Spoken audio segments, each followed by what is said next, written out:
请天辉方挑选英肃静卫士。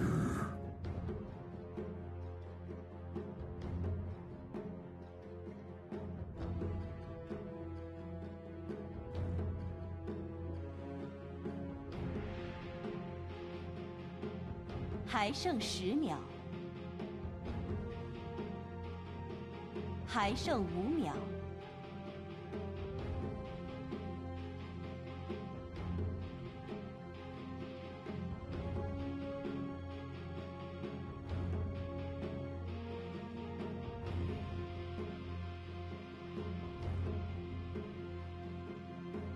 请夜眼方挑选英美猴王。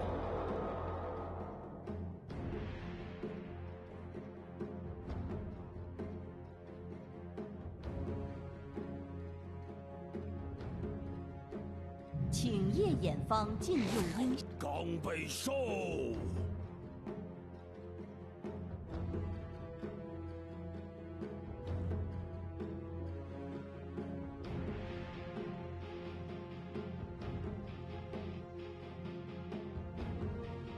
还剩10秒，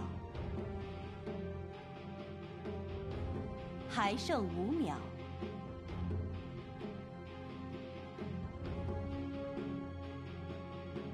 请天辉方禁用英雄，请夜眼方禁用英雄。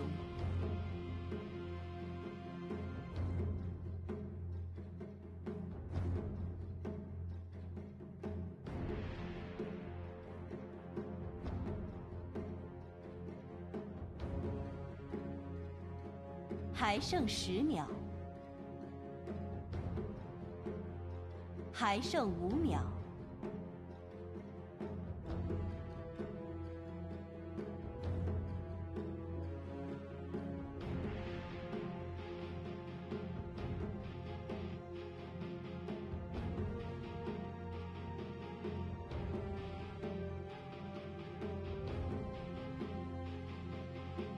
请天辉方禁用英雄。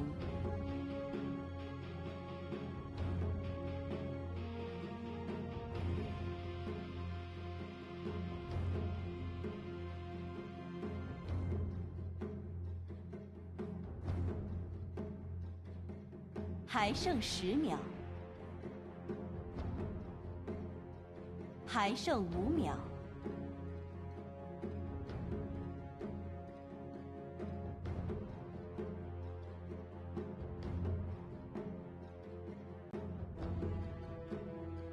请天辉方挑选英雄。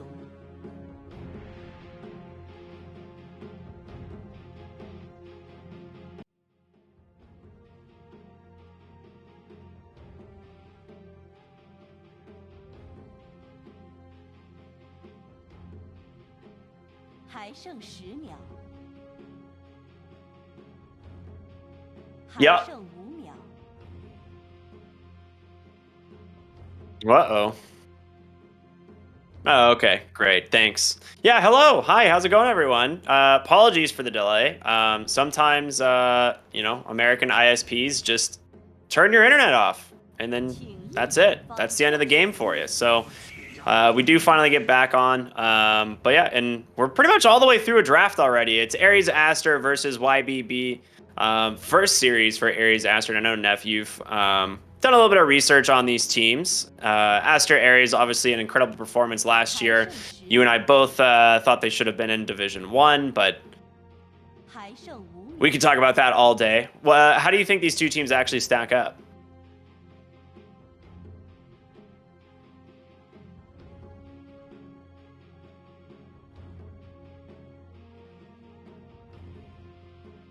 My microphone input was muted there for my introduction.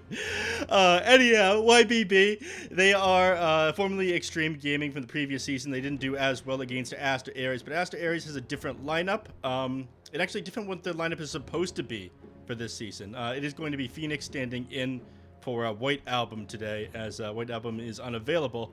But he was previously on the roster anyway, so everyone is going to be fairly familiar with him and his playstyle, so I imagine it isn't going to be the end of the world. The best stand-in you can have is somebody who used to play for the team after all.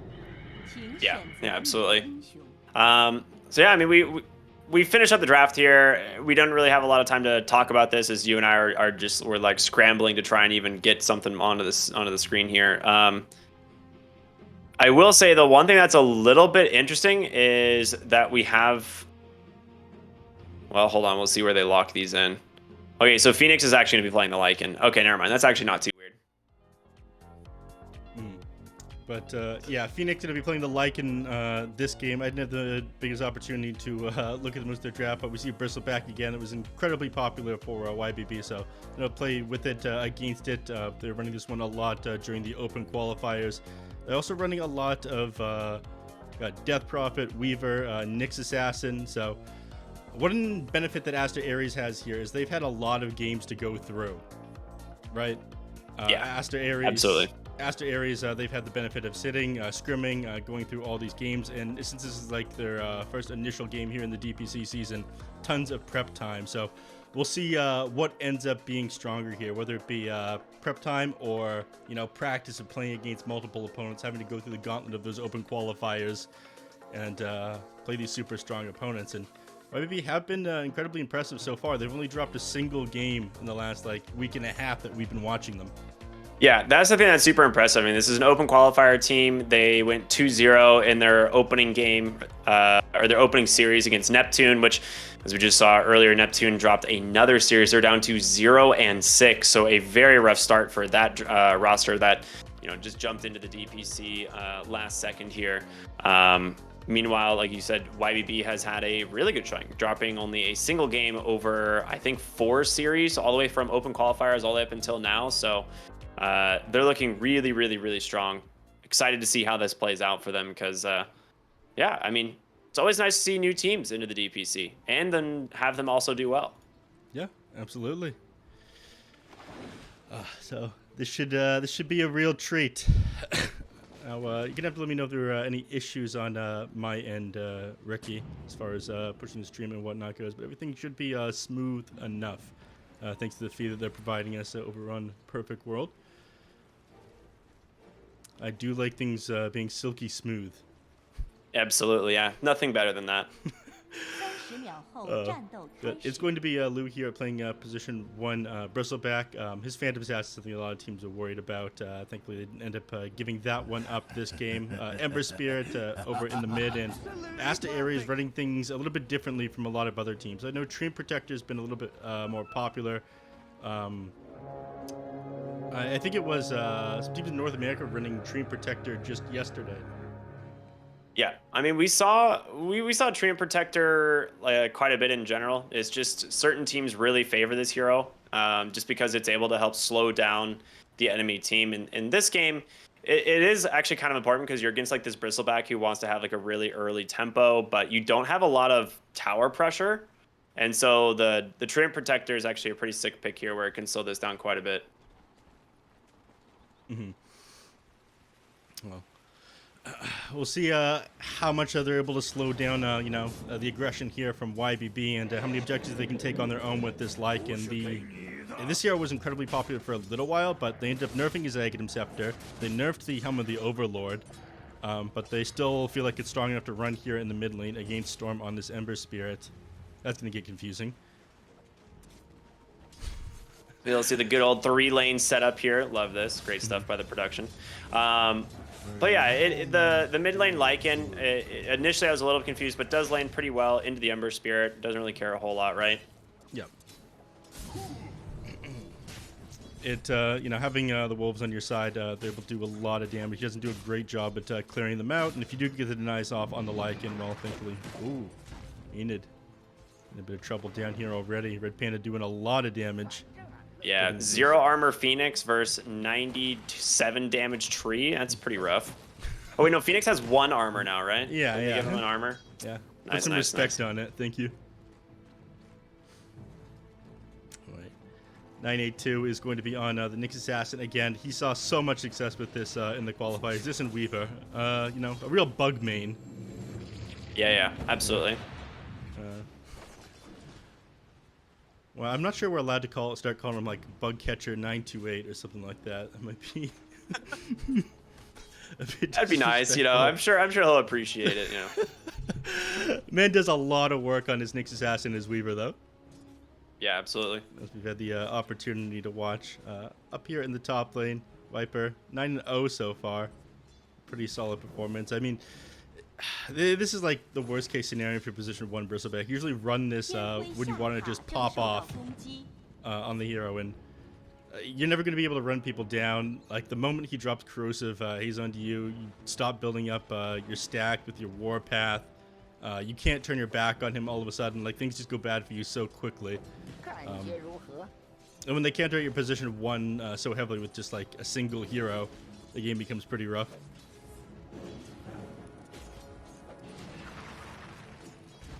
So they are doing a pretty good job here, like zoning with his like Treant Protector for the Monkey King. Like he doesn't have a ton of last hits on MK. He's sitting at 10, but the standout is he has 7 denies. So this offlane Phoenix is not getting a lot here. Yeah. Speaking of 7 denies, Lycan also has 7 over here in the mid lane against the Ember Spirit, but we figured that would be the case. Yeah, Lycan just has a lot more base damage. Bottom lane, 928 takes a lot of damage to Red Panda, and then obviously a Boundless Strike there to help try and close that gap, but they don't find a kill. It's just this Treant zoning out these heroes almost by himself. Yeah. The Treant Protector, it's just a massive amount of armor on him. The fact that Nyx Assassin isn't a great laner, the only person he feels that strong in lanes with is the Darkseer. And we have seen that one before, but not this game, unfortunately. With that Phoenix, is not much he's going to be able to accomplish. Cheeky move there by Storm. Yeah, that was a nice body block. Yeah, that was sick. Body blocks him, gets the deny on the range creep against someone who's like such a superior mid lane matchup. But you gotta take like every little thing you can get against this Lycan. 14-5 on this Ember against the Lycan, who's got the extra base damage, the summon units to work with, the HP regen, so his harass doesn't really stick. If you can like even come close to drawing even in this matchup, you're doing great.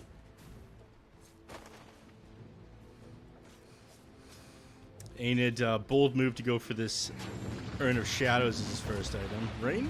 Top lane? It is a really good Vessel game. You're against the heals from the Treant Protector, Lycan, Viper, Monkey King. Like all of these heroes really struggle with the Spirit Vessel. So in that regard, it is a really sick pickup. But it is going to like make it so that this Phoenix doesn't have like any real survivability. Yeah.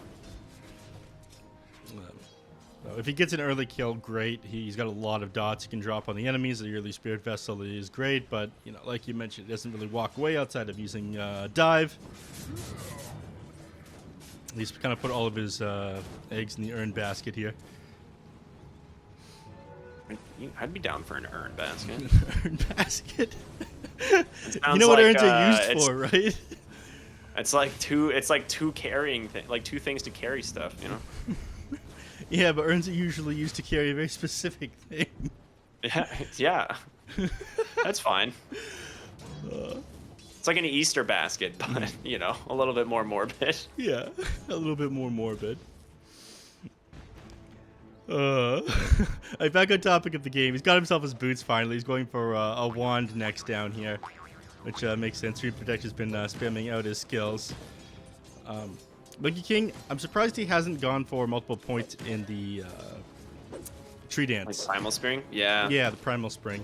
Just because usually when you're playing against ranged heroes, you figure, okay, I'm never going to get my Jingu Mastery stacks off onto these people. I want to be able to accelerate my farm or be able to get on top of them with more damage. So Primal Spring usually maxed out, but Boundless Strike is, the Jingu Mastery is an interesting choice here. Oh. Just TP out. It's just that simple. Yeah. 0 point Searing Chains. Very cool. Lanes are going about as I expected. I mean, the matchups here definitely do all favor Aries. Like the mid lane Lycan, obviously the safe lane Monkey King, and this offlane Viper. I mean, none of them are really going to be pressured, and you can see Viper, top of the net worth here, completely uncontested. Bristleback has left the lane entirely. He wants nothing to do with this. Yeah. So, I mean, I feel like it's only going to continue to snowball. It's not too much of a gold lead, but I feel like this is just the beginning, really, for Aries here. Yeah. Well, At the beginning, yeah, but YBB, they've come back from worse, and they have faced some tough opponents to get here. Again, a team that made it through the open qualifiers here. But maybe you figured out the bug strat, maybe you figured out this bristleback. You've had a lot of games to sift through and figure the best way to deal with it. Rain. Yeah, great rotation here from Red Panda. We'll drop that Nature's Grasp, try and run him down here with the Inkswell. A lot of damage going through, but Dawnbreaker is really tanky. I don't know if they actually have the damage to finish it off. You need a couple more auto attacks, and it's not going to connect. Rain will get his salve canceled there, and a little parting gift from Red Panda. Yeah. So you don't get the kill, but at the very least, you know, haha, I got yourself. Yeah. And this should be top tower, right? Like, no one else up here to contest. Viper level 6 here. Interesting build, the Soul Ring. That is an interesting build. I mean, I suppose you're always going to be able to stay on top of targets. You do need mana. The extra armor is kind of nice. Makes you tankier. Maybe this is the strat. I have not seen this on Viper ever before, though. I have not either. Maybe Yeah, that is a new item that I have never seen on that hero before, but it makes sense. Viper Strike is very costly if you want to be able to use it, as well as spam out Nether Toxin. I think a lot of people have prioritized like the Falcon Blade instead because it's just better suited for agi carries or for agility heroes, not really carries, but he has opted for the Soul Ring, which is typically your strength offlaner item. So yep. See how it plays out. It's a little interesting for sure, though. Yeah, I do like the Falcon Blade. You know, the mana regen that you get from it, the extra max HP, the little bit of damage, but Ring a little bit cheaper, and it gives you the armor as well as the HP. It gives you 120 HP to armor versus the 150 HP on Falcon Blade. I believe that's right. Yeah. Yeah, it goes up from the fluffy hat. Ulu here in the mid lane, just farming up. He needs to make. I was gonna say he needs to make up for lost time, but you know, regardless of the fact that he wasn't pressuring anybody super hard with the extra points into the Jigu Mastery, he's still in the net worth. He's ahead of the entire enemy team. All right, Ember Spirit just surpassed him, but he's doing just fine. Everyone on Aster.Aries is in fact, and at the moment they control the majority of the map. They have managed to take the enemy top tower. It looks like they're positioning to go mid. Yeah, it makes sense. Lycan's got the Helm of the Dominator, so he can just be able to apply a lot of pressure. Mid lane, nice silence out into the Boundless Strike. Inkswell there onto the Wolf. Can they chainsaw him down long enough, though? It doesn't look like in Storm. He's going to be fine. Phoenix pops that Shapeshift. Going to try and look for heroes on the backside, but Lu zoning out the rest of Aster.Aries, and Ember Spirit ends up surviving. So a pretty big commitment for Aster.Aries mid, and they don't get what they wanted. The tower, though, still their main objective. But like you mentioned, didn't get what they wanted there. Tower is still standing after it's all said and done. Oh, I had a fun little fact from one of our staff at Perfect World regarding Lou on YBB. He said he hit 9,000 MMR and someone invited him to join a team immediately afterwards. He has no competitive experience otherwise. But that's pretty cool. This is the person that everyone was banning out the Phantom Assassin against. It was just like non-stop carry bans against him. So maybe they figured he didn't have a very diverse hero pool and he was a one-trick pony. But look at him now. He's been owning on a lot, on like multiple heroes. So that's always nice to see. Super cool that you know, he hits that magic MMR number and then people decide to give him a chance and. Hear me out, Neff. 8,999 MMR. Not good. Not good. 9K no. MMR. Very good. Good. Very good. Insert, what is that, Drake meme or whatever? Oh, like, yeah, no. Yeah. Yeah, talk to me when you hit 9K MMR. Then you can join a team. That's a rather large barrier for entry, you would think, but a lot of people, they're hitting like 10K, 11. I think a couple people hit 12K. Yeah, I was going to say, I think we have a couple 12K players out there now. Yeah, that's why a lot of people are demanding an MMR reset, but I'm not sure it's necessary. It does take a lot of games to make that gap, though. Yeah, it does. But, you know, the skill difference between somebody who's like 6K and somebody who's 12K is absolutely the equivalent insane. of like 70K. Yeah.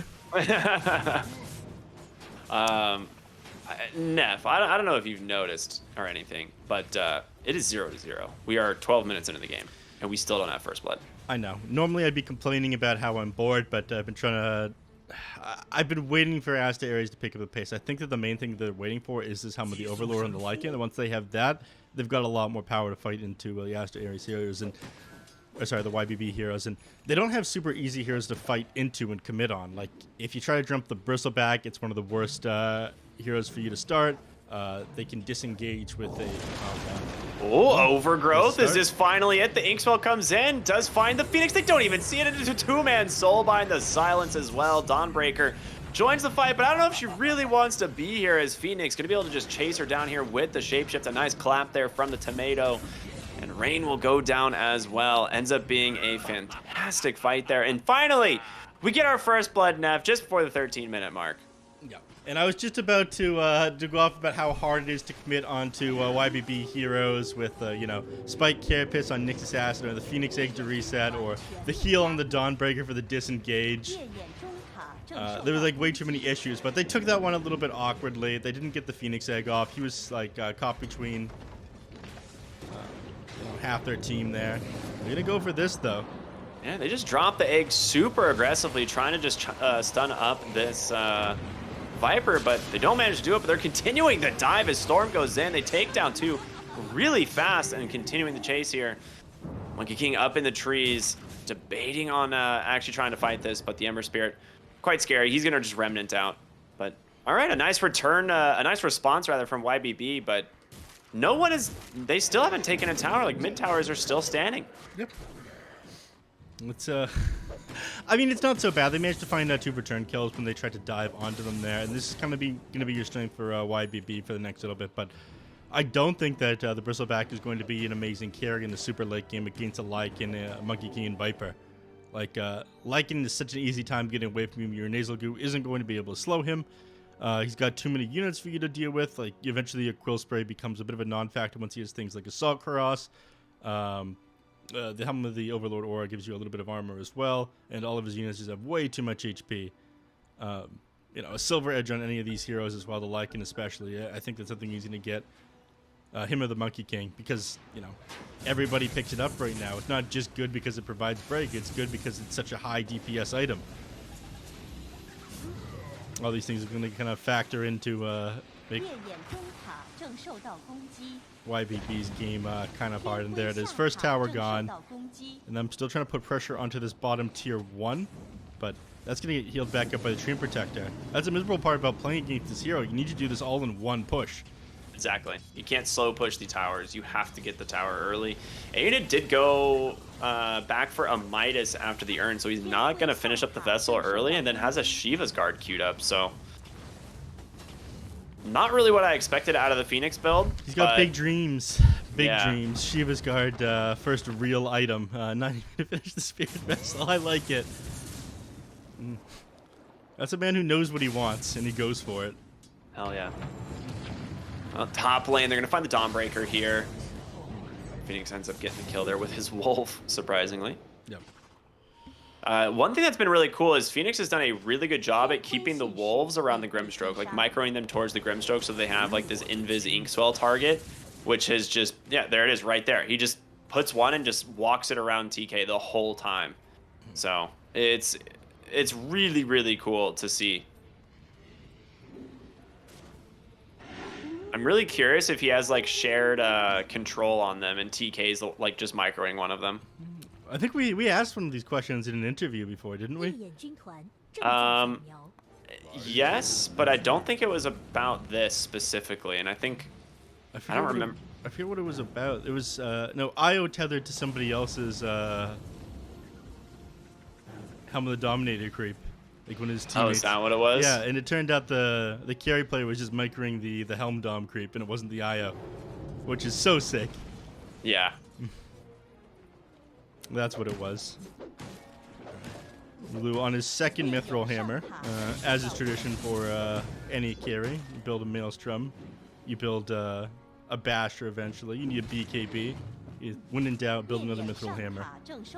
And Yeah, he's going pretty for, good item. Why not? Yeah, he's going for the BKB himself here on Loon. I believe it's coming out for him right now. He's got that one completed. And he does need that to be able to fight into this Viper. Also, Dispel for the Overgrowth if you drop that one after he activates it.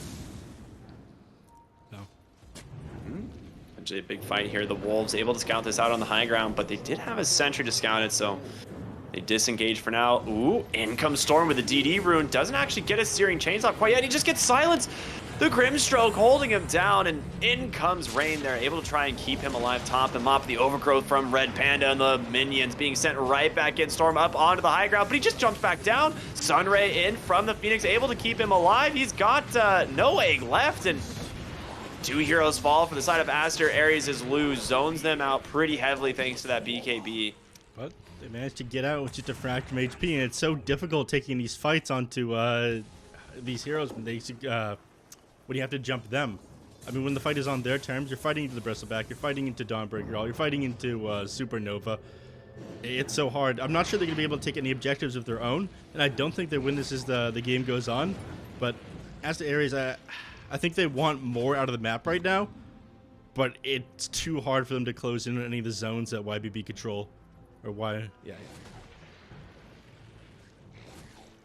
They want to play a little bit more aggressive on YBB, though. I mean, they're building BKBs on several of these heroes. The Ember Spirit's going for one as well, but with the amount of physical damage that come out from these heroes and, your BKB piercing ult on the Dream Protector, I don't think those BKBs are going to be enough.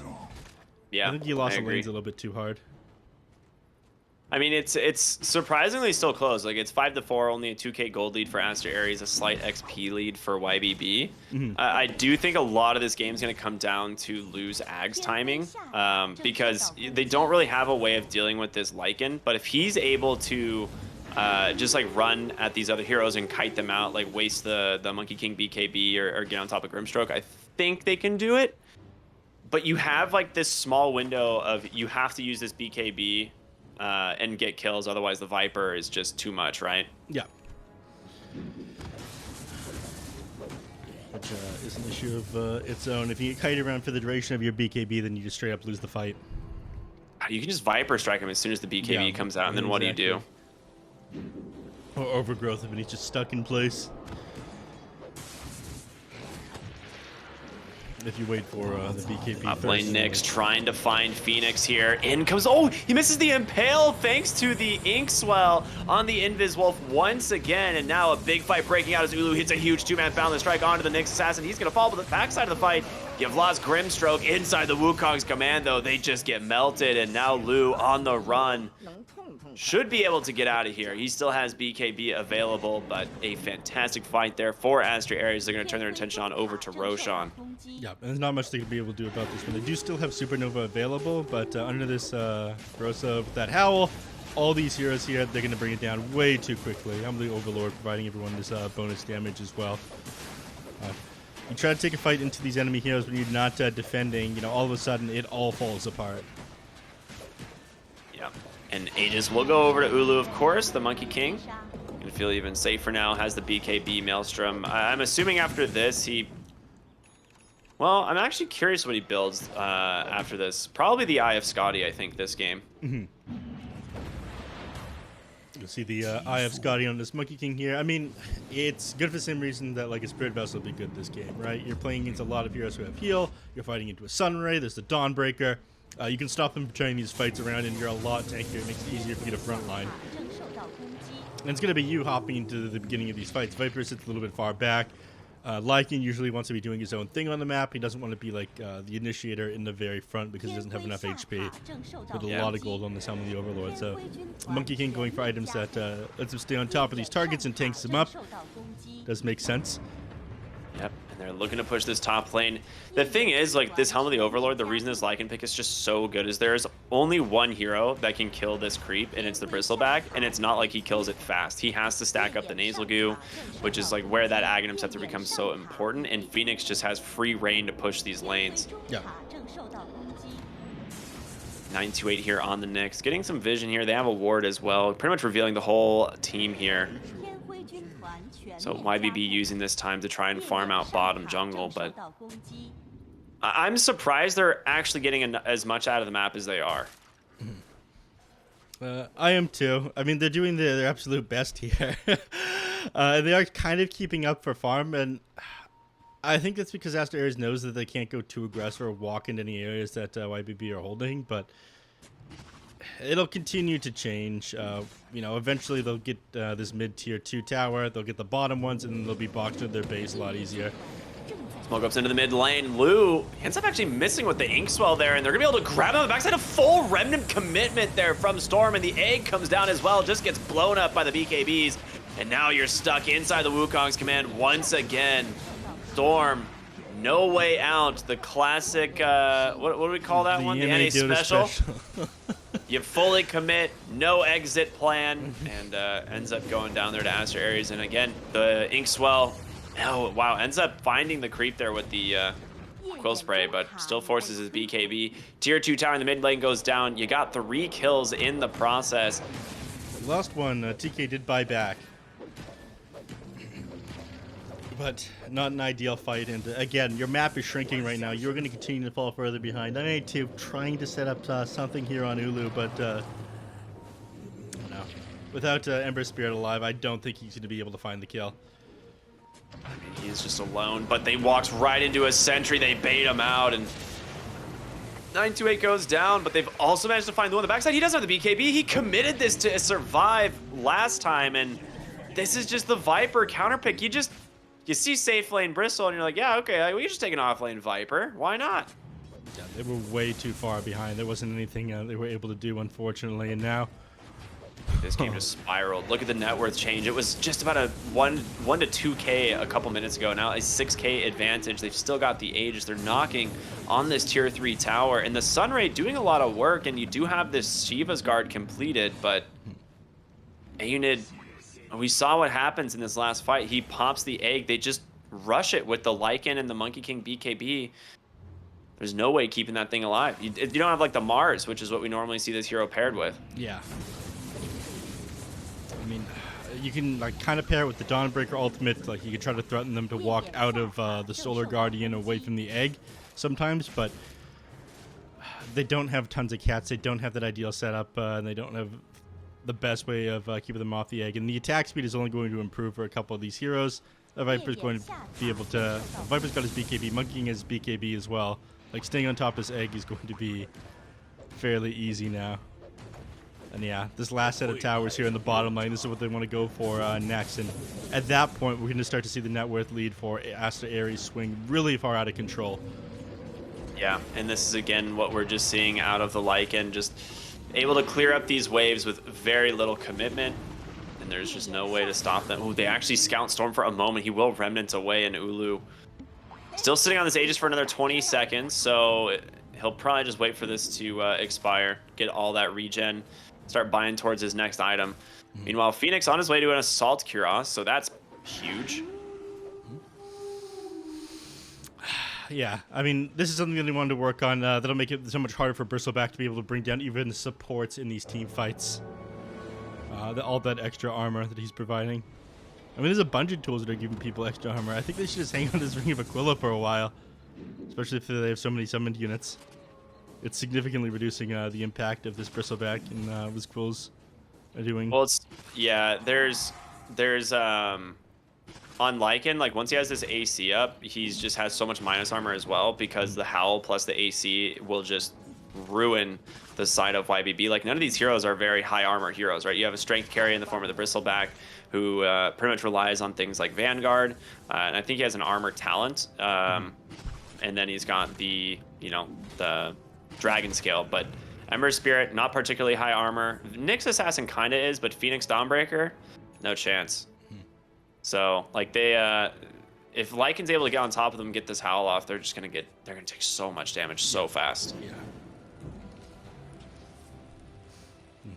Now trying to set up on this Phoenix here in the bottom lane. This is exactly where they want to be, and I think they do know this on Aster.Aries. So Phoenix is getting real far back. He's out of here. This last up going the Basher. Yeah, I mean. Not surprised, and we talked about this. If you're a carry, just keep building Mithril Hammers. Basher, of course, having a Mithril Hammer. Yes, the classic triple hammer build.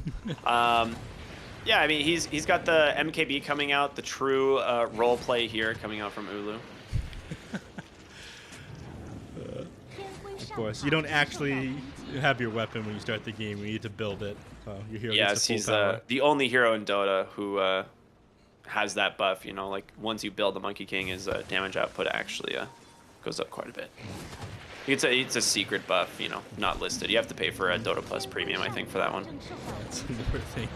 Backside. Look at these. This is what I'm talking about. These like wolf ink swells. so just sick. like, it's so frustrating because you never see them, and then you just get randomly stunned for 2 seconds. Yeah, it zones. Unless you're the one getting hit by it, then it doesn't own. Yeah, if you're the one getting owned by it, it's the opposite actually. But they're doing their best to defend this tower, and again, they do have a team for being able to hold buildings. As long as they don't waste this BKB on the Bristleback to be able to hold the tower. They actually have a ward here in a not very common place from YBB, and because of that, it's actually giving them a lot of information to continue to play around. So they're surprisingly holding this bottom tower pretty well. Yep. And I think they might get frustrated in a moment here. I mean, they're in no rush. They're waiting for the next Roshir, which they know that YBB aren't going to be able to contest if they don't control the area to begin with.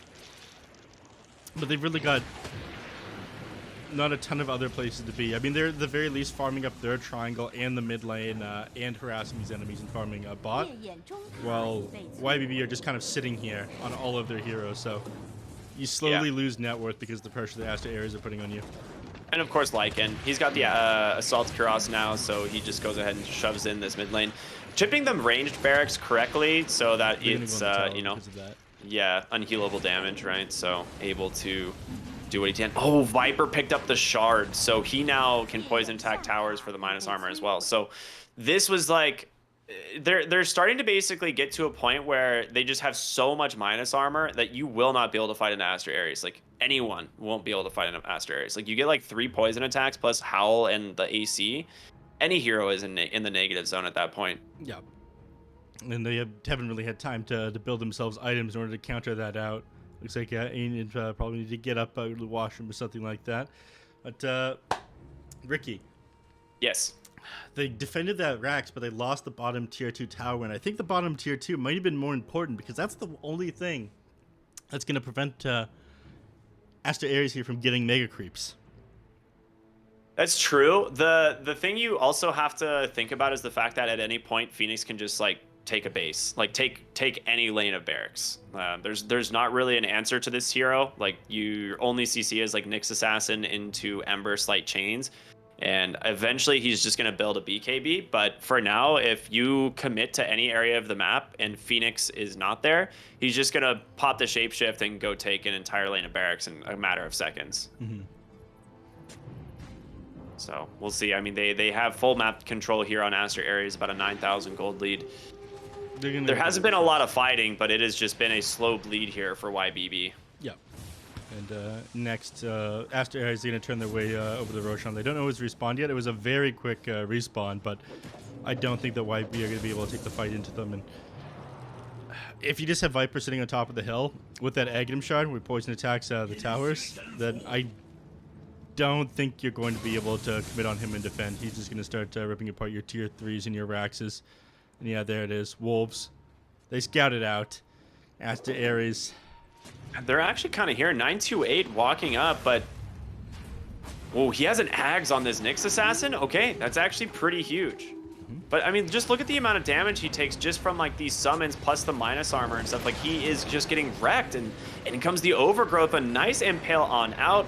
Rain's going to come in to try and top off this Nyx, but again, he's just getting absolutely shredded by the summons, and a great Soulbind comes through. Ulu comes in, just grabs an extra kill for fun, pops the BKB here on Lu, trying to disengage, and Aeonid, he's got the ult, but never even gets a chance to use it. This is the problem. They just can, they have zero survivability against these Ares heroes. We tried to line up that Boundless Strike to perfectly stun Lu the moment his BKB expired, but he used it a little bit too soon. And going to buy back on 2, but I don't think they're going to catch anything on the way out. I mean, even if you get Tree Protector, which is a heavy commitment, You could die for this. Yeah. In fact, they back Oh my off. god, he has the Inkswell Dispel, so even... Oh my gosh, the Bristleback can't even build stacks on heroes at this point. And he went all in, like BKB straight into Aghanim Scepter. This is what he relies on, but Grimstroke already countering this one. Yeah. It seems like Aries just has an answer to everything Yeah. in this game, right? And you know, partially due to skill again. This is one of the top performing teams in the. Yeah, they did. Just smoke right on top of the ward. 928 Vendetta up, but I hate to see it. I thought the ward would be up on the high ground, and turns out it was behind them. So they're gonna look for the Viper mid lane. He does have BKB available. He should pop this, but the Chainstones are there. Might be able to bring him down in time, and they do the huge Inkswell inside the Wukong's command. They drop the egg, but it's just surrounded, and the BKBs again come out from Aster.Aries. They're going to chainstone them down. There's going to be a great overgrowth, and Bristleback as well as the Ember stuck inside the Nether Tox. The GG comes out right away, and Aster.Aries, man, their first game here in the DPC and looking damn strong. Yeah, I mean, I'd half chalked it up to the skill of Aster.Aries. You know, not only did they look incredibly strong with the players that they had in the previous season of the DPC, coming in second place, well, tied for second against two other teams that didn't end up getting promoted because they had ended up losing the tied series at by a timebreaker default. Or something like that. So one of the strongest teams in the DPC last season for sure, and showing it off again this time. But they did have a bunch of games to analyze and go through from YBB, and you know, especially if Lou, their carry player, doesn't have a ton of competitive experience, and it's pretty easy to pick apart what he's doing and just I don't know, like ruin his game. And that's kind of what happened here. The Bristleback, he was countered out too hard against that Viper up in the top lane. And at that point, I think they need to go for some different strategies here. The Bristleback saw them a lot of success in the qualifiers, but I'm not sure it's going to see them the same success against a team of Aster.Aries caliber. This was the first blood we saw, and this was the first time we saw the Inkswell onto the Wolf, and just how impactful it was this game. Like, it honestly found so many kills. Just that simple combo, and yeah, I mean, really well done by Aster.Aries running the Grimstroke Lycan. This was super sick, but yeah, they just continued to just be super dominant in pretty much every single fight. This was the first one that YBB actually took that was pretty good for them, but I'm pretty sure you still lose a lot of heroes here. Yeah, I mean, this is the thing. They tried to fight into them here when they had just like way too many the things. They could bring down the Bristleback. He had just gotten his BKB as well, so he pops that. He gets on top of the Lycan. Beautiful stun from 928, staying on top of him. And, yeah, you lose the Dawnbreaker, but you manage to catch two heroes out before the fight ends. But that was like peak timing for the Bristleback because he didn't know that he had the BKB. Yeah, man, nice every single time, dude. Against the Lycan, you can just walk away. Your nasal good is absolutely nothing to him. Yeah. Yeah, they like, Lou was definitely shut down in the lane. I mean, he had the jungle pretty early, but he managed to be pretty dang farmed despite everything. Like, he was neck and neck at the top net worth for the longest time. And everyone on YBB, for that matter, managed to do pretty well for themselves as far as net worth. But the problem you run into is the fights you just never stood a chance in. They couldn't protect the egg at all, and we see right here the Soulbind, just how strong it is against this Ember Spirit. Every single time he comes in, they just drop a Soulbind on him or the Bristleback. Yeah, clean up and clean up again here. The 928, I mean, he did his best. They kept topping him up. I mean, he gets the heals off here by the Dawnbreaker, then Phoenix him with the Sunray, keeping him alive, and I think this is one of your best case scenarios. They're going on 928 and Lou, who are both super tanky. Tons of damage resistance with that Burrow and with Bristleback, but too much of an XP advantage, too much of a gold advantage. You have nobody who can hit the enemies while they're running. You know, Storm's doing his best to like poke away at them, but you know, he doesn't have the items for this. Final fight of the game here as they commit onto this Viper, but he just buys back into the game. Right, and then at this point, you're stuck inside the Wukong's command. Like, you committed so heavily for this. It just costs you your whole team. And look, there it is. The Soulbind onto 2 into the Overgrowth. And your BKBs do not matter at that point. But that is going to be it for game number 1. Ricky, anything to say before I throw us over to a short break? I mean, I'm excited to see Aster.Aries once again. Like, these guys looked so sick in the last DPC, so it's nice to see them back and as strong as ever. MVP going to Viper. It's hard really to say which hero got MVP this game. I would personally say the Lycan, just with the microing of the Wolves, but either way, I mean, Aster.Aries, a super dominant team. Excited to see if YBB can pull this one back, maybe with a little bit of a different draft here, but I do think Aries caught them off guard. Like, their draft was just far superior. Yeah. With that, everyone, we'll see you shortly for game number 2. We'll see if YBB, they can bring this back. Undefeated in their series so far, but strong opponents. Stay tuned.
方挑选英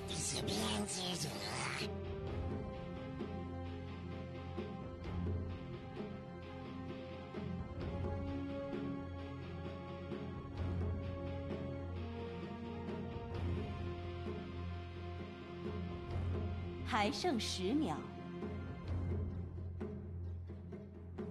还剩5秒，请天辉方挑选英雄。美猴王。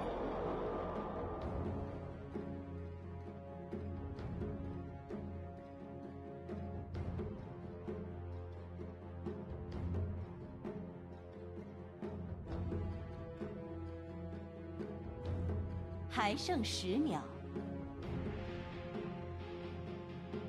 还剩5秒，请夜眼方挑选英雄。莱恩，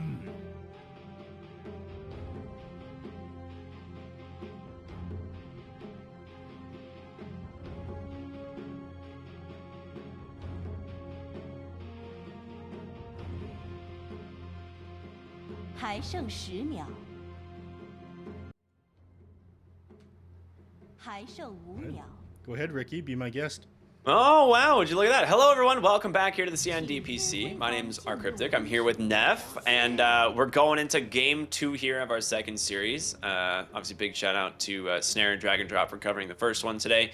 But yeah, Aster.Aries versus YBB. Quite a sick game, but honestly, YBB has looked really good up until this point. I feel like this was the first time I've seen them just get completely picked apart by another team. And I'm not sure if this is just Aster just being as good as they are, or if it, you know, YBB maybe weren't as prepared for this series. I don't know. Aster, they definitely had tons of time to prepare, right? That was the thing that we discussed in game number 1. They go through all of YBB's games, this being their first match. And obviously they have gone through all of YBB's games, because I'm sure you remember as well as I do, during the qualifiers, it was Weaver, Death Prophet, Razor, and Nyx Assassin is all of their major picks. And Aster.Aries, the first 2 bans, Razor, Death Prophet. And then they take Weaver, not only because of Super Strong Trio, but also to deny that of YBB, which they've obviously performed very well on.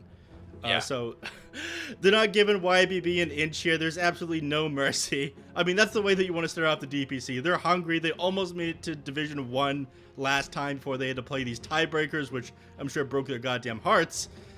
So no mercy to any team this time. We're not going to let you play any of the heroes that you're comfortable playing. And YBB, they're a little bit under pressure this game. They banned out both the Lycan and the Grimstroke this game.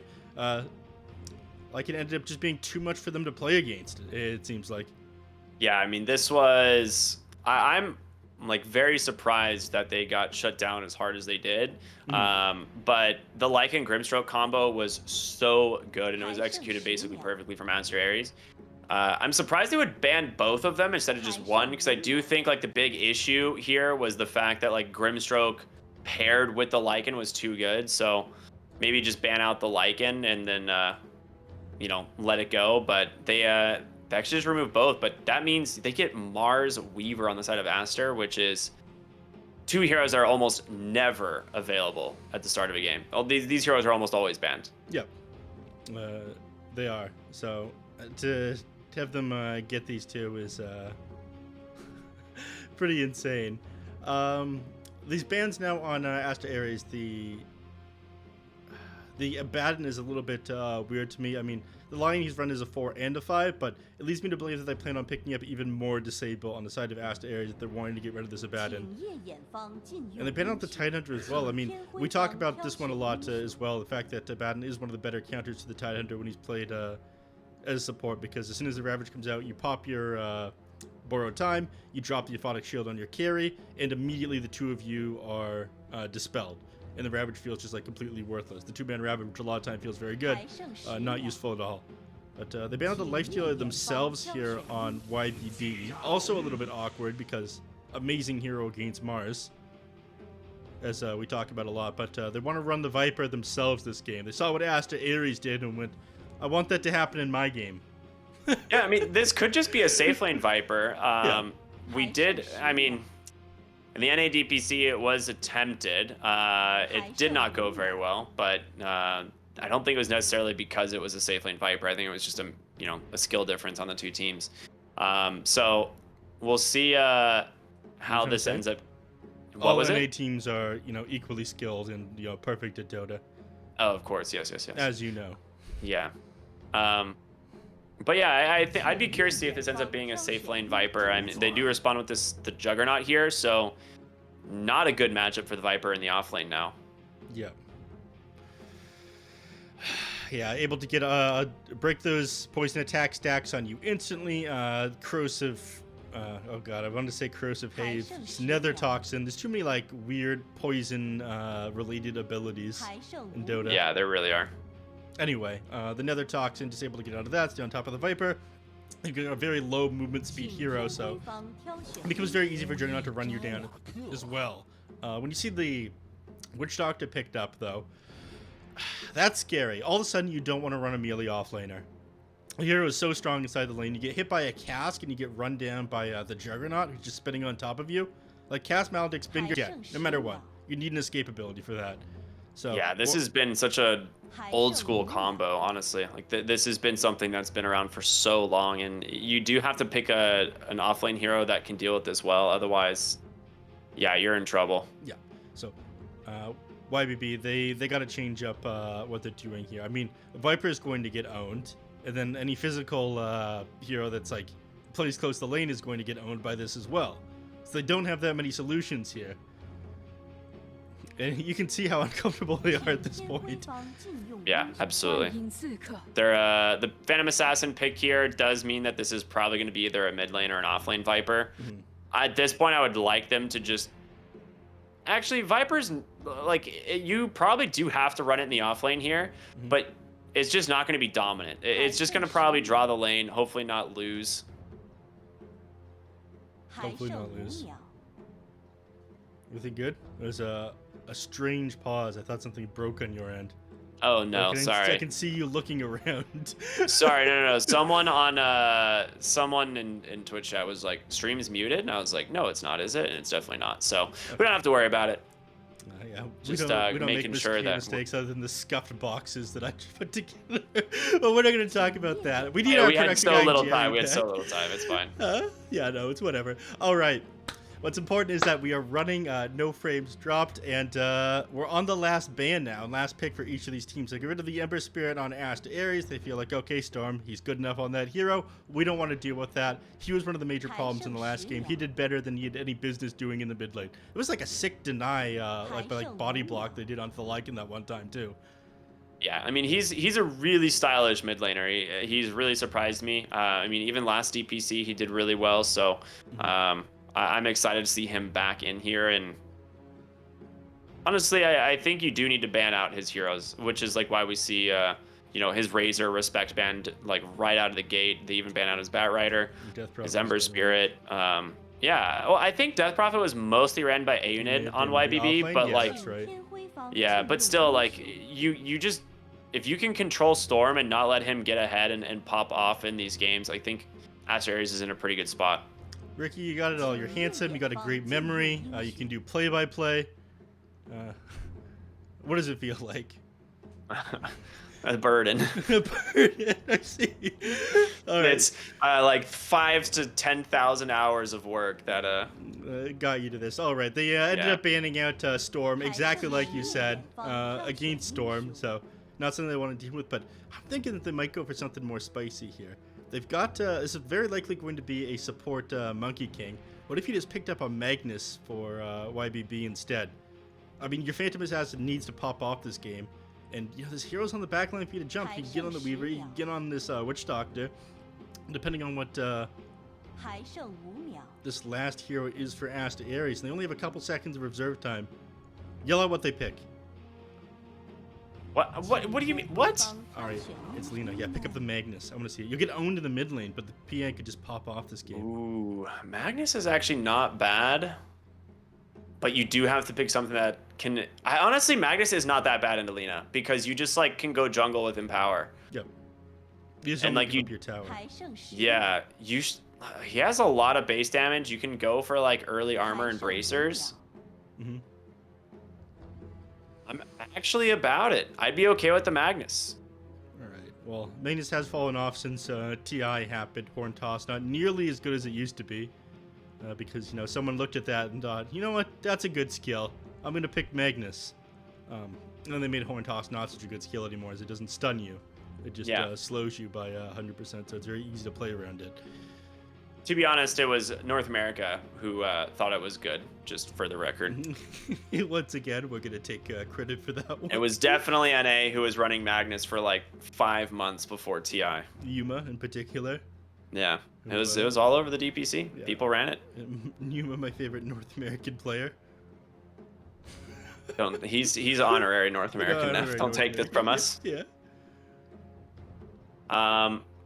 Yeah, I mean, these aren't fair KDAs, man. 2-0 and 17 on Red Panda's Train Protector versus like a 2-8 and 3 on Rain's Dawnbreaker. That's harsh, man. Come on. I didn't realize he didn't die on the Treant. That is really impressive. It is. It is very impressive. You take TA. Yeah. Less of a fun hero, but a pretty solid matchup into the Lina mid. So Storm, obviously pretty skilled at this. Lou gets his Phantom Assassin, which has been one of the most priority banned against the YBB for, I think, even since qualifiers. Yeah. And he has it into a really favorable matchup of the Mars. We're ready to get this show on the road in just a moment. We'll switch over to our transition screen and then right into the game.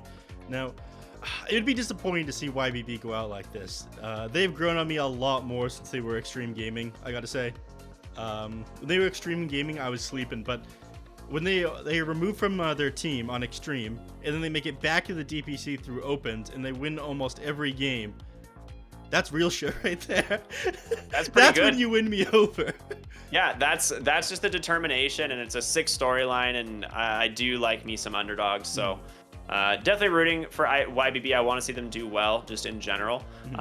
Aster.Aries, though, is a super hard opponent. I mean, we've talked about it enough at this point about how good this team is, and I think the draft is pretty solid. Like, there's not a lot of gaps here. I think this offlane Viper, as long as it doesn't get crushed in the lane, is probably going to just be relative. I don't want to say mediocre, but not have a lot of impact, to be honest. As opposed to last game, the Viper was so damn strong. This game, the Viper, I feel might be a little bit of a liability for YBB. Yeah. You're not playing it into that counter matchup. You're not shutting down their position one. This game, there's too much for you to deal with on this Viper, but we'll see how they manage to make this one work. They've had their backs against the wall a couple of times before, having to play those best of ones. There she is. I always look forward to this. This is the coolest transition, and we've seen in a long time. I like the transitions that they gave me for my setup. I've got so much power controlling the stream right now, Ricky. I know. Now you know how I feel, dude. It's nerve-wracking. I know. Now you know how it is. Nice D ward there. I mean, both teams walked up, placed the ward. So Red Panda obviously just gonna instantly drop a sentry there. Neff, no one can see my my face anymore, right? Face anymore? No, I've. Okay, great. They're very sad about it, or they will be very sad 5 minutes in the future. But you are gone now. That's good. You just Thanos snapped me right off the cast. It's fine. I understand. Well, it was like a boxing punch. It's how our transitions go. Yeah, that transition's pretty cool. Yeah, I really like the Phoenix one from last season. That one was very big on. They had one that was really long and then a really quick one as well. The quick one was just so clean. Yeah. So looks like they are gonna try and contest this top, despite I think knowing that they have a ward here. Oh, Juggernaut's got the cash set. Oh, it's so cool. It's so cool. The money set. It's the one from the Halloween bundle of a year ago. The red samurai. Oh yeah. It's I'm a bit so of a sick. samurai myself. Yeah, are you? Yeah. You did earn the nickname the Western Samurai. Yeah, they call me the samurai of the US West servers. All right, enough embarrassing myself. Let's talk about this video game. Let's talk about this lane matchup between Storm and Phoenix here. Despite it being TA and Lina, though, not to be confused, right? Yeah. So, for anyone just tuning in now or didn't catch the beginning of the last game, it is supposed to be White Album here. Phoenix, he was playing on Aster.Aries in the previous season, but White Album not able to make it to play today, so who better than somebody who's already on Aster.Aries in the previous season. I think he was taking a break, but no, he showed up in that last game. CS and denies were very solid, and as long as he doesn't lose too many last hits under this tower, he's going to be fine. Oh, I say that as he cursed. loses a bunch of last hits Oh, under the God, make it Def, stop. what have you done? He's not going to lose this one, though. Cursed him so hard. Ooh. I mean, he got... As long as he doesn't lose these last hits under the tower, instantly loses 2 last hits under the tower. Very cool. That's the real 6-man Dota that people talk about. Yeah, it is. Yeah, not the coaches being allowed to play with their team. You know, that was just a myth. That definitely didn't happen in EU last year or anything. Shout out to that rule. That was ridiculous. I'm glad it was quickly solved, though. All right, we talked about... It was like 5 weeks too late. They literally went like 5 weeks with that rule, didn't they? Yeah. Was it until like week 6 where they're like, people oh, didn't wait. realize that it was happening. They fixed it once people realized it was happening. Yeah. All right, so we talked about last game. He ended up picking up a Soul Ring on the Viper. This game, they're going back for the Falcon Blade. Different play style, I guess. Yeah, I mean, 2 different players, 2 different play styles, but yeah, the Soul Ring was really strange. Like, I was not 100% sold on that, but at the end of the day, like, they played just a super clean game. I don't necessarily think it like made or break anything, but the Soul Ring, I guess, just a cheaper version of the Falcon Blade that's not as efficient, I suppose. Yeah. I mean, yeah, it costs like almost twice the price of the Soul Ring. You get a little bit of more armor with the Soul Ring. Oh, that is a lot of damage, and that is First Blood. Weaver giving it up to Rain. I mean, obviously you'd love to get it on the PA, but yeah, he came just a little bit too far forward. Just did not expect that level 2 stun to come out. Yeah. The stun and the hacks. Weaver, not a hero with a ton of base stats over growth rate, so he melts very quickly if he's caught out of position. But heroes like Lion in particular, instant gap close on PA also makes it pretty easy. That's why I would have liked to see a Magnus this game. I feel like there's so many heroes for you to jump on the back line, but at that point it would have been all your eggs in this Phantom Assassin basket. And, you know, Lou, he's had some stand-up performances here, but... She brought Weaver top. So Weaver's top lane here, wondering if they can like get an aggressive kill, but Aunid just playing inside this tree line away from Red Panda, and Red Panda is really the big thing that he needs to get in place for, and there's going to be the Coconut does come through into the Blade Fury, and finally they get the kill onto this Viper. I mean, there's going to be no getting out of that one. We talked about that one in the draft. Like, you get maledicted and spun on, you're just dead. That Coconut is just way too good inside the laning phase. He does fall off, though. Witch Doctor, not the strongest hero as the game progresses. His ultimate becomes fairly easy to interrupt. Oh, bottom lane. Gets the stick. Dagger from downtown. PA just needs one auto attack. Lou. Not going for it. Rain's the carry now. 2-0 on the line. He's just going to deny himself, actually. I like this decision. He'll come back to lane at the same time as Mars. Full health, full mana. Doesn't really lose anything. Oh, Aunid, he just TP'd up here. Nice boundless strike in from 928 to try and slow this down, but the damage is done. He's taking way too much, and that Maledict will finish off the Viper, the Walk of Shame. Yeah, but he's going to be his next journey. Nice one. Ulu, he doesn't even have to walk away from the creep wave here. His supports are doing the job for him. Yeah, I mean, they brought 3 heroes here as a result, and you lose Mars bottom. They will go ahead and TP Weaver down now after those 2 kills top. They know that lane's pretty much secured for the Juggernaut, so now they just want to try and secure the lane here for the Mars, or at least help him out a little bit, not let this PA get too far ahead. Yeah. And looks like he wants to slow down PA's farm by any means necessary. Boarding up a... Oh, never mind. He just wanted to... He wants to be able to get the pull off. A bit early for that one, I feel.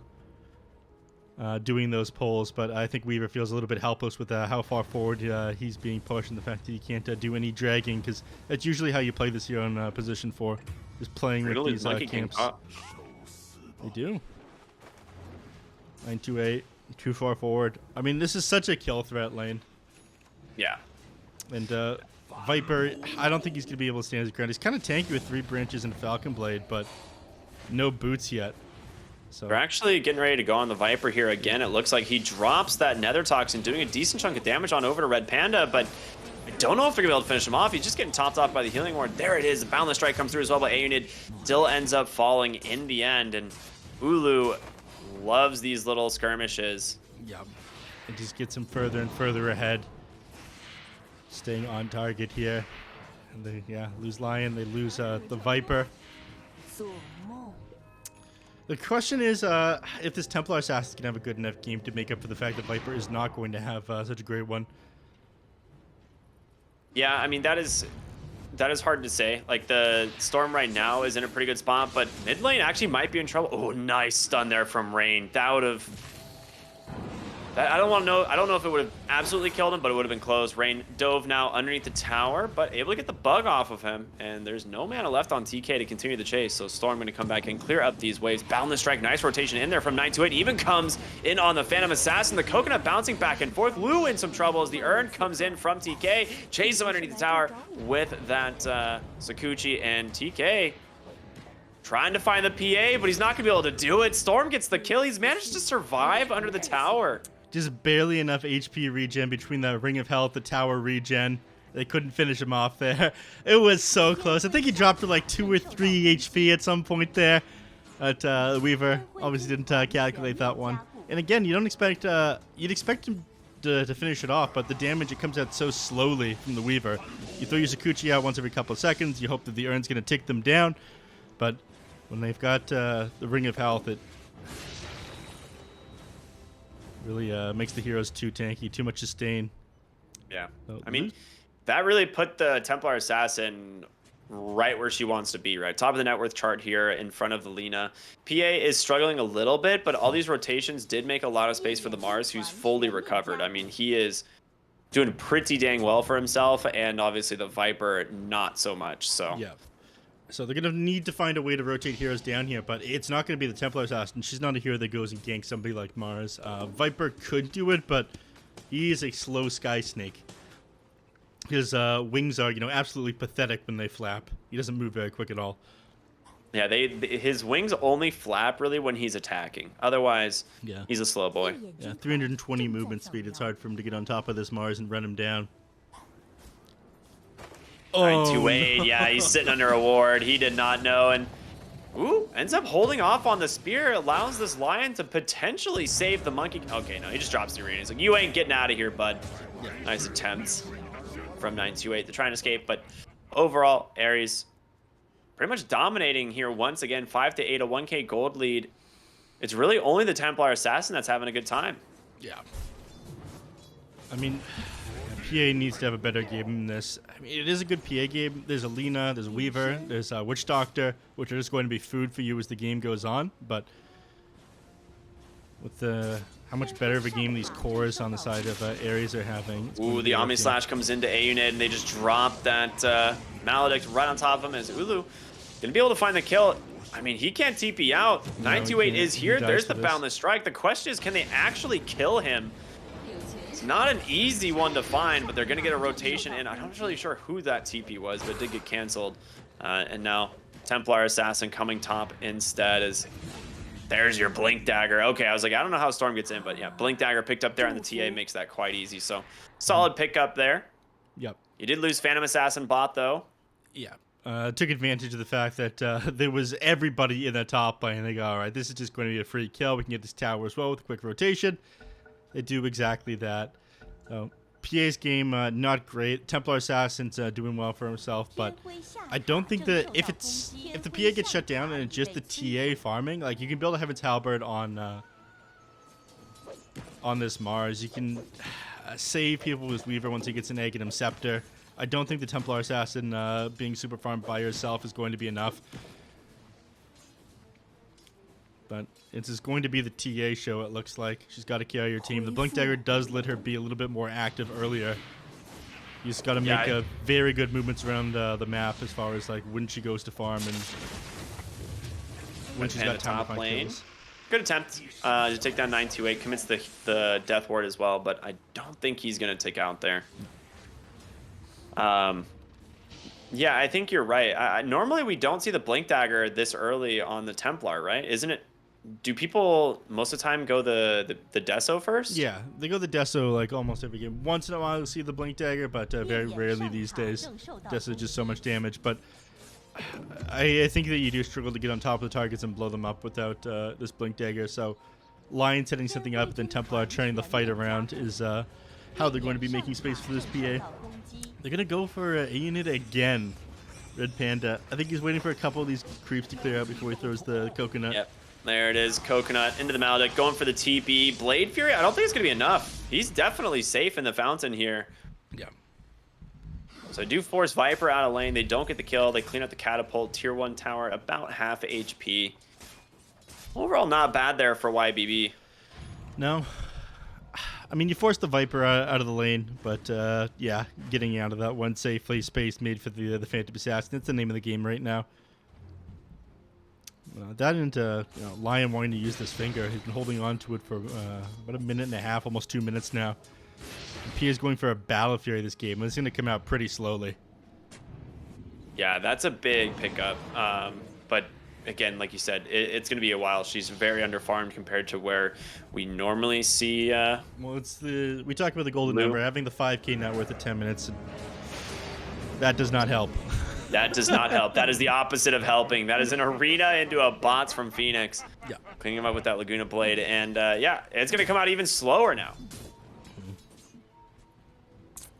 They're going to try to make something happen up here at the top lane, but they need to start putting pressure on towers. And you have to open Hex. Oh, look at Ulu. He knows. He's just already TPing out. Yeah, you do have to open Hex. You need to get a Blink Dagger on this line. There's so many things that you need. And God, you made that huge rotation on the Templar Assassin. You didn't manage to find yourself a kill. They get even further ahead now on Aster.Aries. They will be able to get the tower, but I mean, this tower not as worth. I mean, you've lost your Phantom Assassin once again, and they've set up now on the mid lane. Yeah, on the Dire side, so they've got good ward coverage here too. They got it in the jungle there, behind or nearby the tier 2 in the mid lane, and then they've got it coming in from the river here. So everybody's going to be scattered out. They know that it's safe to just run at this guy. Don't catch him though. Healing ward here, gonna be able to just keep them all topped off and be able to tank this tower. I mean, they've got to. This spell is so good if you don't have any way to get on top of it, and they really don't on the side of YBB. It'll be like the Dragonlance eventually. Mars here does end up connecting on that spear as they will take down a unit as well as the tower, and Aries further pushing their lead here 7-12, and they just smoke up right away. Dude, these guys don't stop. They have arena. They want to use it. They've got Blink Dagger. They're going for Phantom Assassin. Yeah. They went straight for her. I'm not sure if they see her up here. They don't yet, but they're going to run into her. Yeah, Red Panda scouts it. Wait, yep, there it is. Lou gets caught by the Maledict. There's the arena and the spear, and that is a dead PA once again. She's even further from the Battle Fury. Barely made any progress in the last couple of minutes. Just got the broadsword completed, and she's down again. I mean, to get Storm at the top of the net worth here, but she can't do it all by herself. She's got the Desolator coming out now, but this PA's game is too over. And already Lina, she's going to start working on a Shiva's card. She knows that the damage that's going to come out from this Templar Assassin is going to be absolutely insane. But if you can get that 15 armor, you survive long enough to stun her when she jumps on you. Yeah, it is a big deal. Like how much armor reduction is going to be on the side of YBB this game. So you just picking up an early Shivas and making yourself that much tankier is going to be great. I also think Silver Edge is like definitely on the plate here for the Lina this game. So we'll see if he backs for that.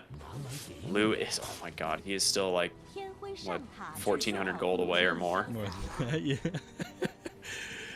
Yeah, TK almost has Spirit Vessel completed. Just needs a bit more, and you hate to see it.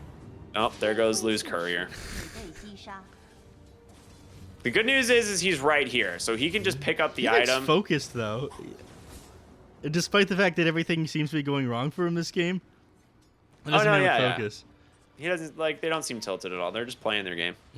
I'd be very tilted. TK, they do have a nice ward here, scouting everything out, and he's just gonna walk away. Yeah. Let's dropped a scan on God, that one. another look at the ward play here in the around the mid tier 2. Yeah, as deep as possible into where the enemies think that they're safe.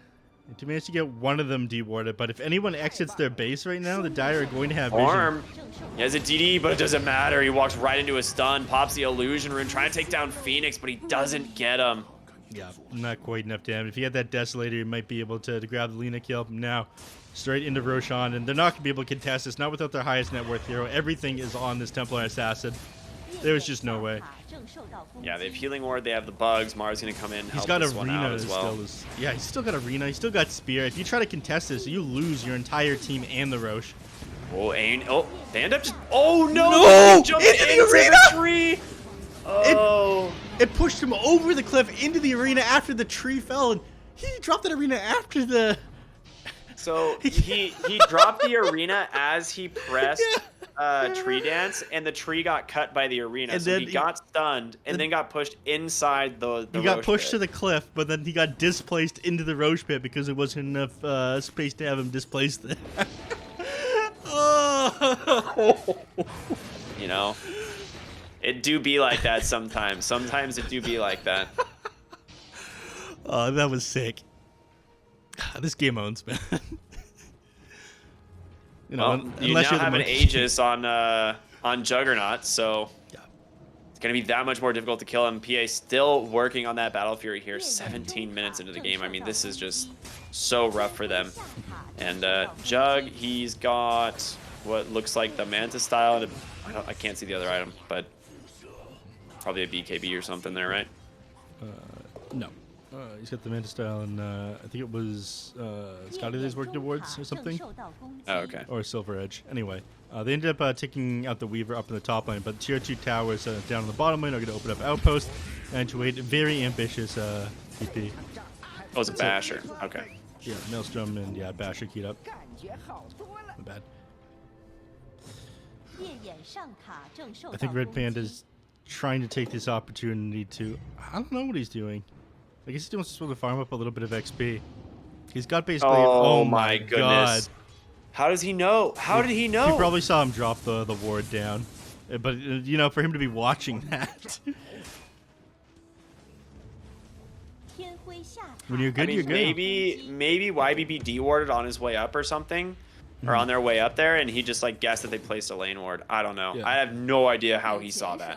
He probably just dropped the ward on the lane, but I did miss that one. I need to go back. Need an instant deward replay. Thank you. Lou is trying to play as safe as possible in the trees up here. There's no one else around, and he's even got to be afraid of TK at the moment. Yeah, I mean, the bugs are just such a nuisance. You can pop... Oh, aided bottom, caught by the Omni Slash. Ulu gonna pick that one up pretty dang easily. Yeah. Drops the Viper Strike on him as well, but if he needs to, he can just heal back up. And he's still got another 2 minutes and 30 seconds Aegis. He's been down here in this lane trying to grab the tier 2 for a little while now. They really want to open up these outposts in order to secure a further EXP advantage. Because absolutely. they can't reclaim any of their map on YVP. They're just not able to take team fights against them. Like, maybe they can find a pickup with the burst damage on the Templar Assassin, Hex, and stun on the Lion, but trying to, like, reclaim areas of the map, take your outpost back, just feel impossible for YBB right now. Yeah. I mean, the Templar Assassin is at least keeping up with the Lina and the other heroes on the side of Aster.Aries, but your other cores are just struggling so bad in Storm. He does have the Blink, the Dragonlance, the Deso on his way to the BKB, and these are some huge pickups for this hero. And actually, I mean, we're not seeing it right now, but Wukong's command gets dropped here. Storm jumps forward, able to finish off that Witch Doctor. There is no Omni Slash, but they get the Arena Spear right onto the TA. Storm, he's gonna need help here. And it looks like he's actually gonna get it. The question is, can he get out? The Blade Fury on top of him. Do they have the detection? They do. They don't. He will but fall now. A yeah, unit. Yeah, he had to pop it. The Blade Fury was too much. Yeah, this is another issue with the Healing Ward again, where they just had no way to cancel it, and Phoenix with this DD rune just doing way too much damage. Yeah, Templar Assassin. I mean, she's forced to go so far in. She was like doing her best to try to pop her refraction at the opportune time to get back out of the fight and pop her blink dagger, but the Blade Fury coming out, instantly breaking the entire thing, and now up onto the high ground. They're going to make quick work of this. They've got Fortify. They buy a bit of time, and I think they might clear out the catapult, but with the Mars there, I think he Mars just bulwark there. There's it. no way. Yeah. Yeah, he bulwarks. Yeah, absolutely. Literally takes every single tower shot. Yeah. Oh my And goodness. Healing Ward's just going to top him back up. Yeah, Healing Ward plus Witch Doctor, and they even salve him as well. Yeah. I mean, they really want to get this, but they actually end up respecting YBB's respawns and back. We've seen this a lot recently. When it looks like a team is just able to close out the game, they instead just choose to play it safer. I mean, if you control both outposts and the majority of the farm on the map, like, you will eventually just get such a massive XP and gold advantage. There's nothing they can do about it. Interesting. So Phoenix isn't going the isn't going the Silver Edge. He's just got the casual Shadow Blade and then queues up an Eye of Scotty, which not really what I would have expected. Very different from a lot of the Lina builds we've been seeing. I mean, just tanking up, I suppose. The number one thing this Lina is concerned about is this Templar Assassin getting on top of her and blowing her up, right? Yeah. And that's how I think the Templar Assassin turns the game around, is if this Lina just becomes food for her. So Lina's goal this game is to not have that happen. Preemptive, and Aster.Aries, you know, they're great at doing these preemptive solutions and not dropping. I mean, we saw even Red Panda playing the Train Protector in the last game. He didn't end up dropping a single time. Oh wow, that's an interesting build. A refresher on Mars. I don't like that. I'll just say it outright. That is not a hero who has the mana pool for a refresher. But we're gonna see a smoke come out. It gets popped pretty much right away by the Weaver, and she just jumps in on the Lion, tries to find a hero, but instead just falls so fast. And now 928 on the run, able to get out with the Primal Spring, but 5 heroes from Aries. They're looking for more. He gets the arena, finds the Phantom Assassin, but Lu dodging out the spear, but not enough. Ends up connecting. Phoenix with the Laguna Blade there to finish him off, and now A-Unit cannot escape. Here's your Eye of Scotty paying off, I suppose. Or not the Eye of Scotty, the Shivas, just slowing him up way too much, and A-Unit drops a Viper Strike before he goes down, but Yeah. 928 still being chased here by the Weaver. Yeah. Oh, he salves up the moment that a Spirit Vessel ends, and he couldn't get another Spirit Vessel off on him because the stun came up onto him when he was out of vision, so that allowed him to get the Tree Dance off. If he didn't stun it at that precise time as the Weaver lost vision, he went up high ground, the 928 would have died. He's thinking about going on him. That's a small big play, but I'm not sure it's really going to matter. As your base, unfortunately, is melting in Storm. A good chunk of damage to Red Panda there. Like, these side blades are doing a lot thanks to this Desolator, but Now there's the Healing Ward. I was like, you've got to get this Healing Ward is the issue. They back once again. They're too afraid to fight into the 5 heroes of YBB on the high ground. They also don't have arena right now, so.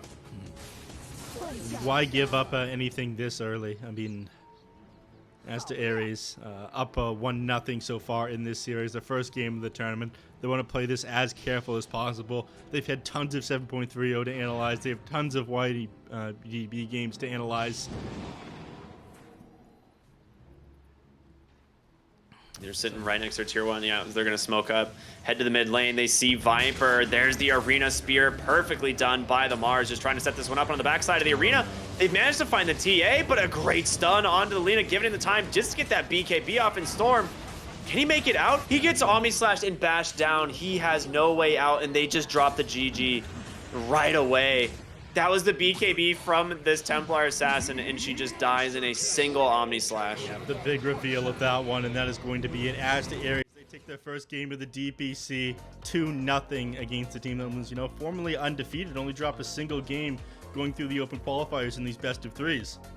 Oh. Yeah, I mean, that was, I don't want to say like a beatdown, but a pretty dominant performance from Aster.Aries. And honestly, considering what we saw last season, it shouldn't come as that much of a surprise to everyone. Open qualifier teams traditionally got a lot to prove, and today just wasn't YBB's day. I mean, Aster.Aries just looking strong, man. Yeah, with their new lineup as well. It's disappointing that we don't get to see White Album play, but Phoenix, just as good as he was in the previous season, earning them that tie for second place to split. But unfortunately, after 3 decider games, it continued to be a 3-way split. So this season, strong start against YBB, who was previously one of the strongest looking teams inside the season. So Aster.Aries is a team for everybody to watch out for. But we're going to move over to some highlights in just a moment here. The mostly going to be like the Aster.Aries show. Unfortunately, there were a couple cool kills they managed to grab on YBB, but it's gonna be the top lane, right? Yeah. This Juggernaut Witch Doctor just doing work, and despite getting that like early kill bottom onto the Weaver, the first blood, he just leaves the lane. He's like, whatever, like we'll sack the Mars lane to just put a ton of pressure on top, give Jug the easiest game in the world, and then we're gonna just put a ton of pressure on your PA after that. And it worked. Like the PA TP'd mid to assist in a fight. It ended up costing her a lot of time. It slowed down her farm a lot, and it gave Mars like 2 minutes to recover, which was not really something you see all that often. Just a quick Laguna Blade highlight. I'm about it, dude. That's a disrespect highlight right there. All right, this is the rotation I was talking about. The PA comes mid. He ends up living. Right, like Lu doesn't die here. Yeah, but too much HP regen between the ring and the tower here, and yeah. But what I'm saying is, like, he was here for so long. Like his lane, he slowed down so much from that rotation. Yeah, and top lane didn't go well for you at all. You picked this Viper because you were certain that like it was too good on the enemies. But you had to play it into the Juggernaut, and it was no good against that. And they baited out this Juggernaut as well. Ulu, who does go down here, but you lost the Viper first. But you TP 2 heroes up here. You TP a third up here now.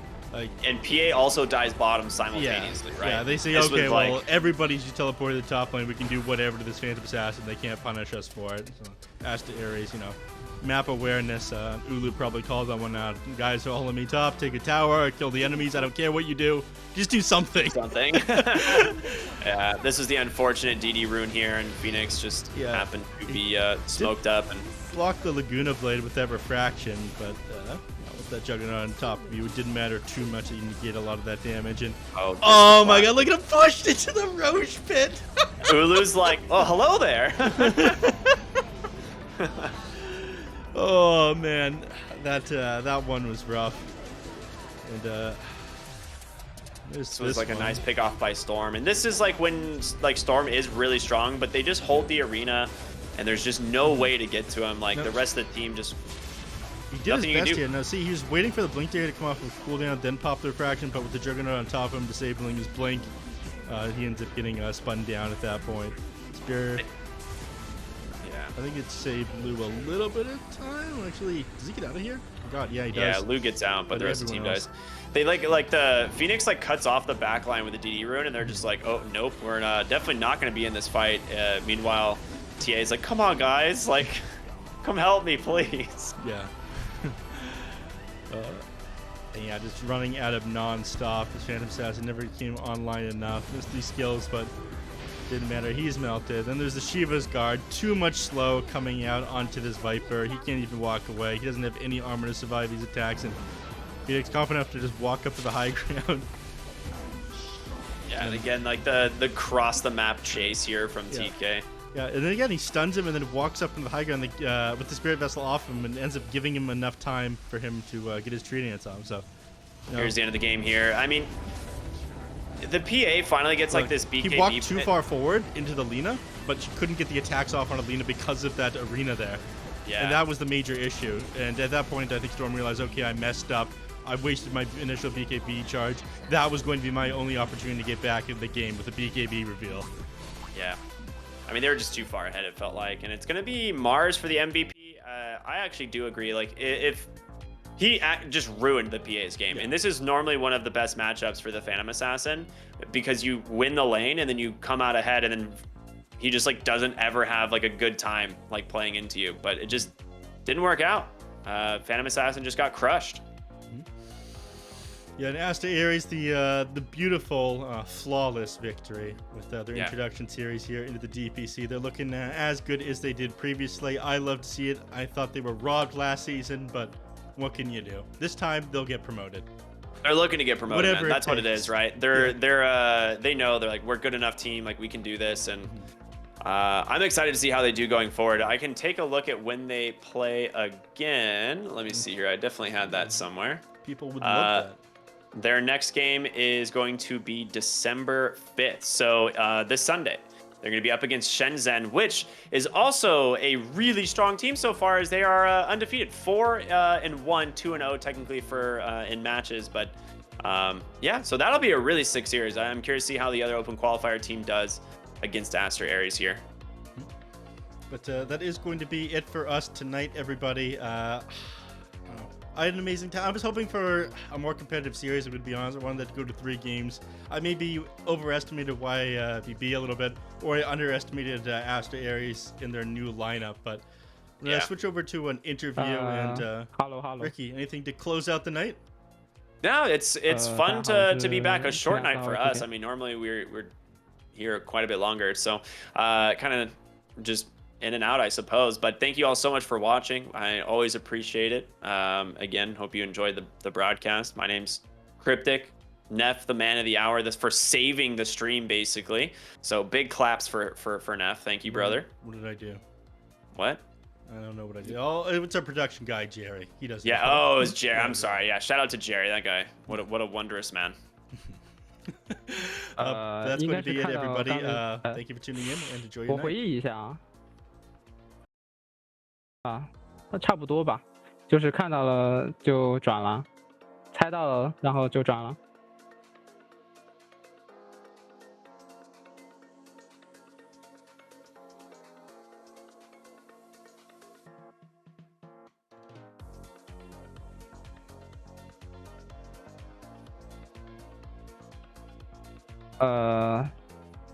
之前没什么吧，就是在那个爱联赛开打前2天吧，我就被喊来替补了，然后后面就正式加入这个队吧。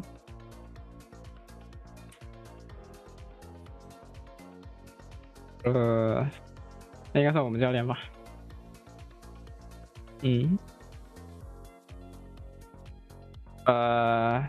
我应该就是这个600名吧。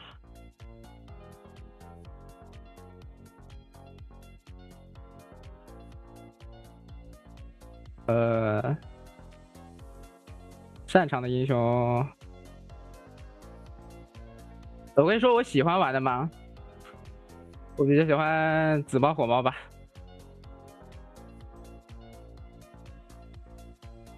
是的。这个是之前，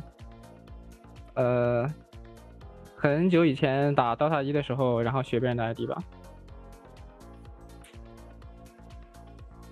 是的。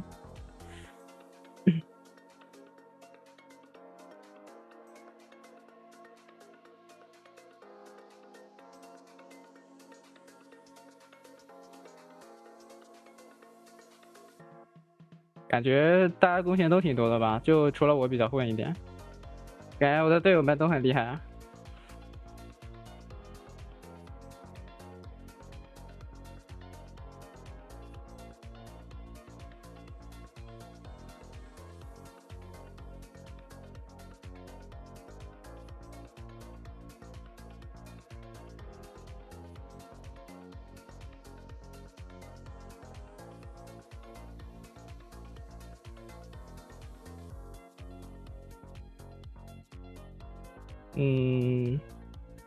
就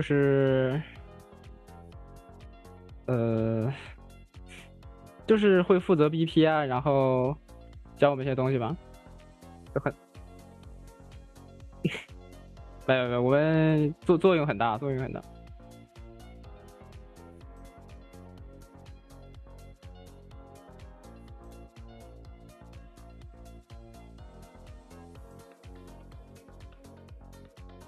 大家声音都很大。是的。